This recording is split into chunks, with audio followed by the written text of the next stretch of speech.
இன்றைக்கி ஸ்நாக்ஸுக்கு எதுவும் இல்லையா, அதான் கொஞ்சமாக வெங்காயம் இருந்துச்சு. அதில் பஜ்ஜி மாதிரி போட்டுடலாம் அப்படின்னு ஒரு பவுலில் இஞ்சி பூண்டு பேஸ்ட்டு, கொஞ்சம் கருவேப்பிலை, அதுக்கப்புறம் கொஞ்சம் குட்டி குட்டியாக கட் பண்ண வெங்காயம், ஒரு உருளைக்கிழங்கு சீவி புழிஞ்சு எடுத்திருக்கேன்.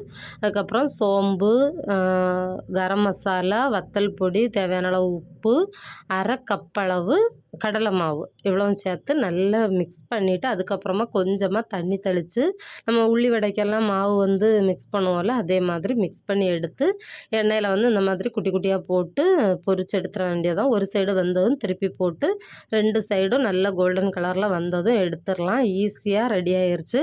உருளைக்கிழங்கு சேர்த்தா நல்ல டேஸ்ட்டாக இருக்கும். நீங்களும் ட்ரை பண்ணி பாருங்கள். இது கூட டீயும் போட்டு குடித்தா சூப்பராக இருக்கும். வீடியோ பிடிச்சிருந்தால் லைக் பண்ணி சப்போர்ட் பண்ணுங்கள். ஃபேஸ்புக், இன்ஸ்டாலேயும் நம்ம பேஜை ஃபாலோ பண்ணுங்கள். நிறைய வீடியோஸில் கமெண்ட்ஸுக்கெல்லாம் ரிப்ளை பண்ண முடியலை. நான் அதெல்லாம் தனித்தனி வீடியோவாக அடுத்ததாக மென்ஷன் பண்ணி போடுறேன்.